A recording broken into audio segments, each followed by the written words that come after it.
प्रिय दोस्तों नमस्कार। आज आप लोग के सामने बात करने जा रहे हैं तिलक दहेज के बारे में। हाँ दोस्तों, हमारे समाज में एक ऐसा घटिया समाज में नियम बना दिया गया है, रिवाज बना गया है।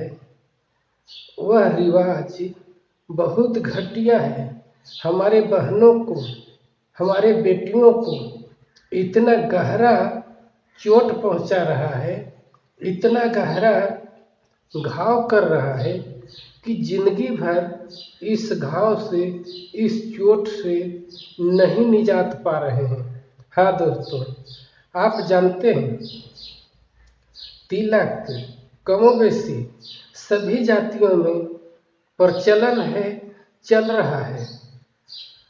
तो इस रिवाज से हमारे बेटियों को, हमारे बहनों को इतना गहरा चोट पहुंचा रहा है कि वो सभी अंग में हमारे बहन बेटियों को इतना दर्द पहुंचा रहा है। हमारे शरीर के अंदर, हमारे बेटियों बहनों को शरीर के अंदर, मांस के अंदर, नस के अंदर, ब्लड के अंदर, दिमाग के अंदर, सबसे ज़्यादा दिमाग के अंदर इतना चोट पहुंचा रहा है कि इतना चोट अगर पुरुष को मिलता तो पुरुष बर्दाश्त नहीं कर पाता और क्या क्या विद्रोह करना शुरू कर देता।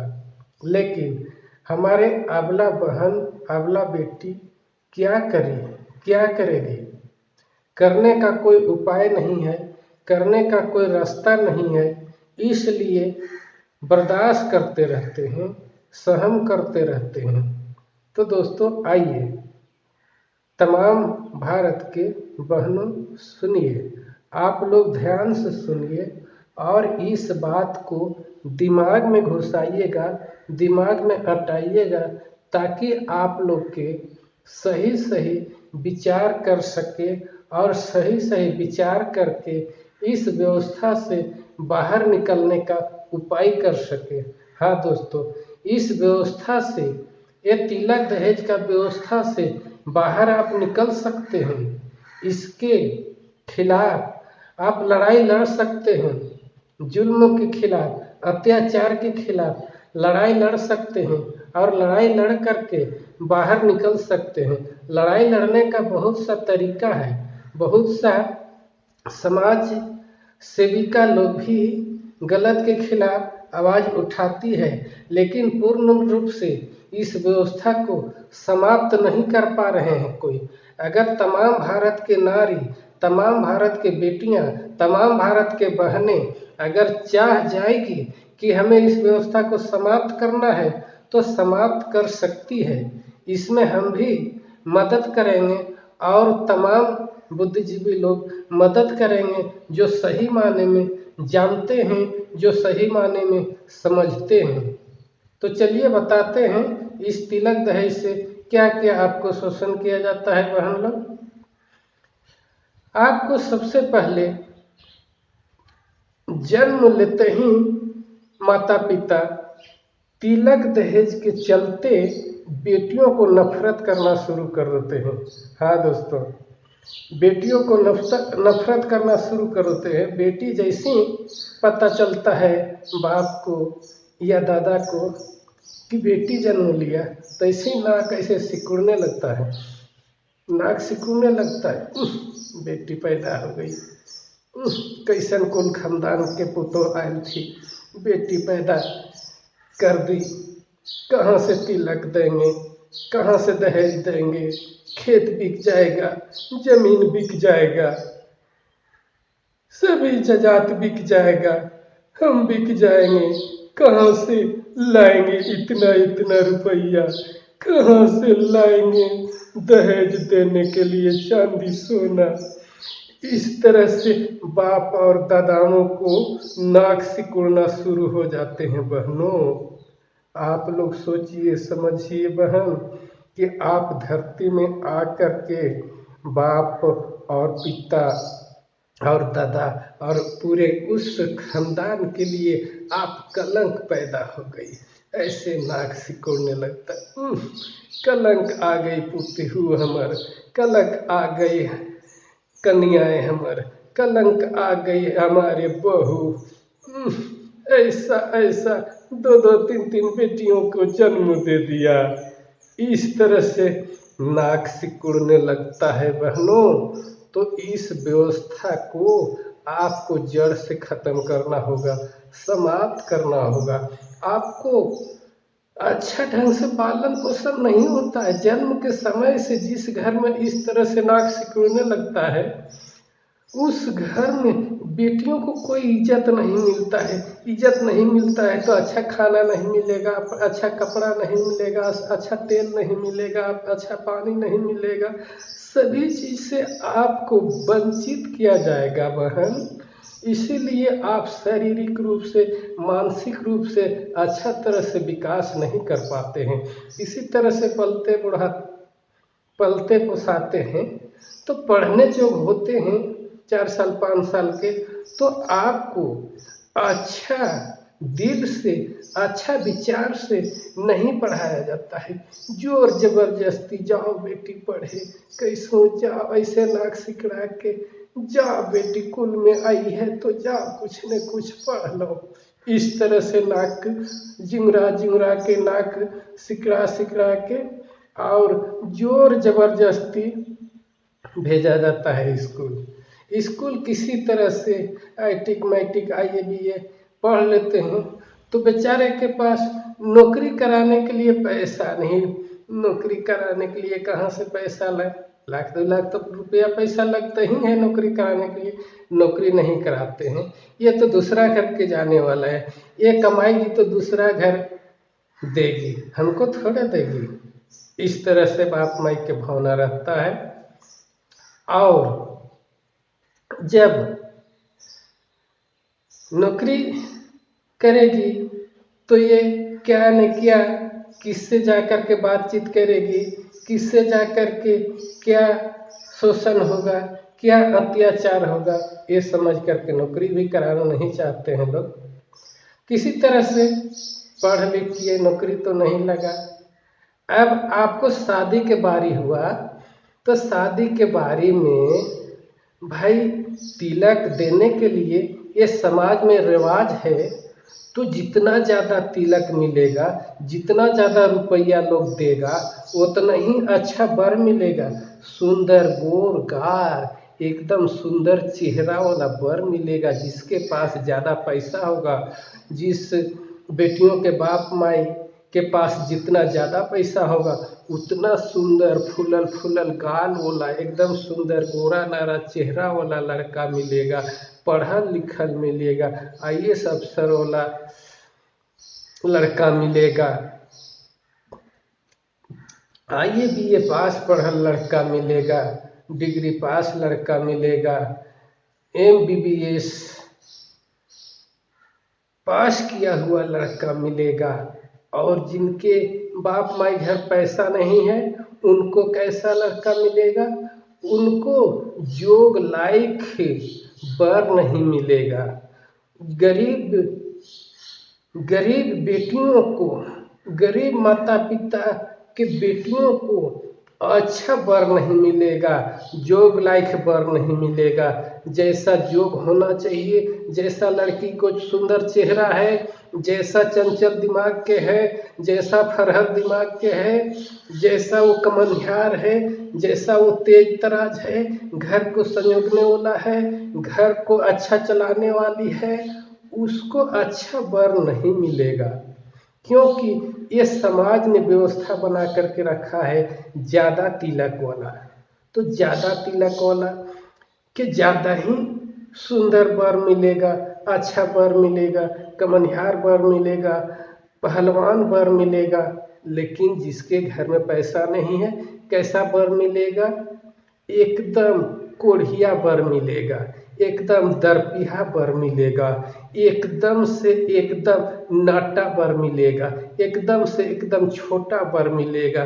नाटा टीरा बर मिलेगा, करिया का बर मिलेगा, जिसका चेहरा एकदम खत्म है वैसा बर मिलेगा। और वैसी बर तो मिलेगा।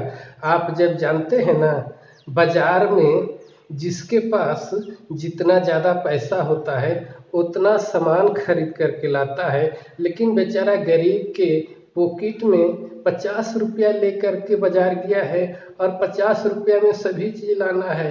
नमक लाना है, हल्दी लाना है, तेल लाना है, मसाला लाना है, साग लाना है, सब्जी लाना है, सब कुछ लाना है, चावल आटा सब कुछ लाना है। तो बेचारा 10-10 रुपया के सामान लेगा तो कौन सामान लेगा? वो ज़्यादा भी सामान चाहिए ना गरीब के। पेट भरने के लिए तो जितना अमीर लोगों का पेट है उतना ही बड़ा तो गरीबों को भी पेट है, पेट तो छोटा है नहीं। तो इसीलिए बाजार में जितना सड़ा गला हुआ सामान, फेंकने लायक सामान जो 10 रुपये किलो मिलेगा, 5 रुपये किलो मिलेगा, वही सामान को गरीब लोग खरीद करके लाते हैं और कैसों दिन काटने के लिए, पेट भरने के लिए उसी को बना करके खाते हैं। तो उसी तरह से समाज में जो तिलक चल गया है, तो उसी तरह से समाज में जिनके पास पैसा नहीं है, गरीब है, तो ही छाटा कूटा वर्ण मिलेगा। खोजेंगे कि हमारा बेटी सुंदर है, बहुत तेज तराज है, तो तेज तराज है, गोरा नारा है, बहुत कमनिहार है, पढ़ लिख करके नौकरी कर रहा है, तो उसको अच्छा कहाँ से मिलेगा? वैसा लड़का कहाँ से मिलेगा? इसलिए छाटा हुआ, कूटा हुआ, नाटा टीरा करिया काबर चेहरा वाला मिलेगा।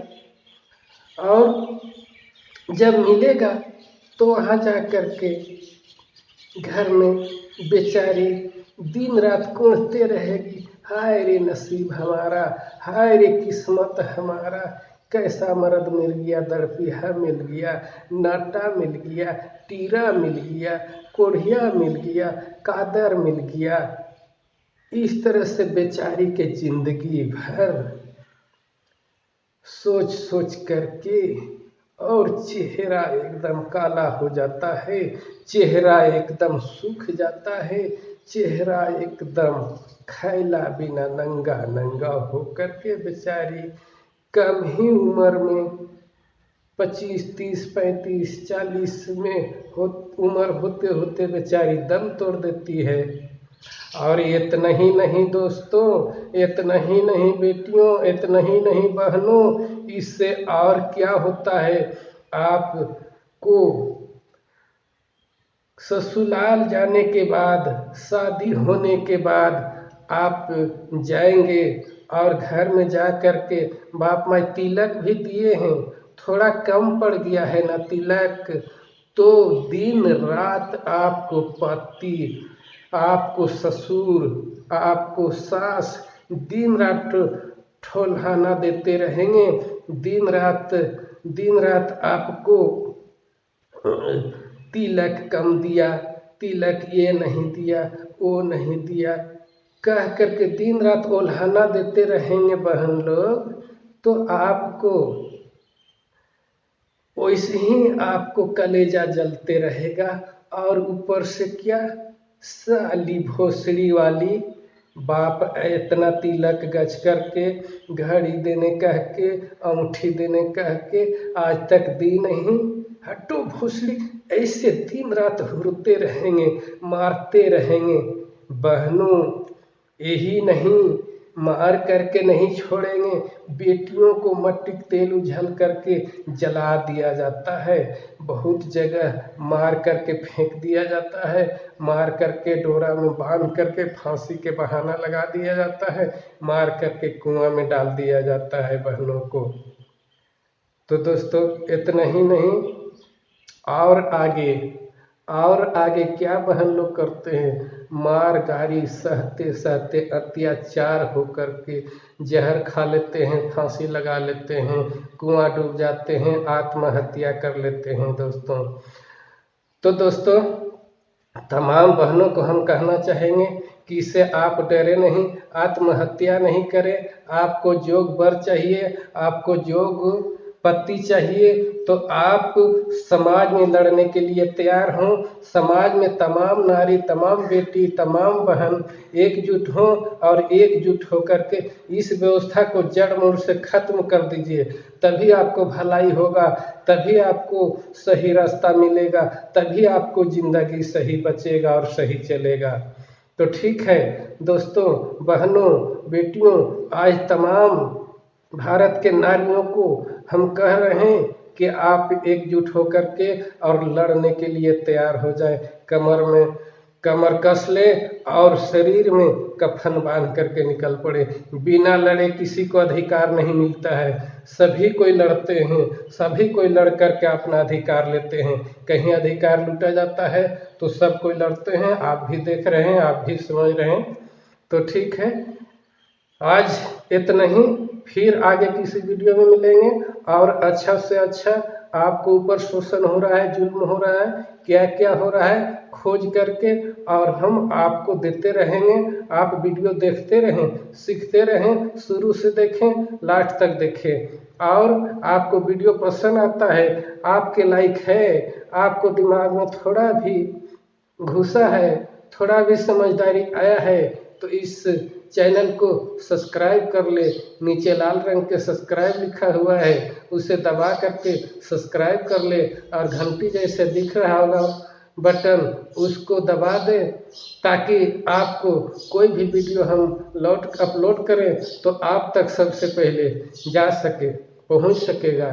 इसलिए आप तमाम बहनों से और तमाम भाइयों से हम इस तरह से वीडियो लाते रहते हैं। इसलिए आप इस चैनल को ज़्यादा से ज़्यादा शेयर कीजिए ताकि आपको जैसे बहन, आपको जैसे बेटी, आपको जैसे माता, तमाम बुद्धिजीवी लोग तक पहुंच सके। इसलिए इसको शेयर कर दीजिए व्हाट्सएप में, फेसबुक में। जितना ज़्यादा शेयर कीजिएगा उतना ज़्यादा लोगों तक जाएगा तो लोग जागरूक होंगे और अपना अपना हक अधिकार के लिए लड़ने के लिए तैयार हो पाएंगे, सुसंगठित हो पाएंगे, एकजुट हो पाएंगे। ठीक है, तब हमें इजाज़त दीजिए, चलते हैं। धन्यवाद, नमस्कार, जय हिंद, जय भारत, जय झारखंड।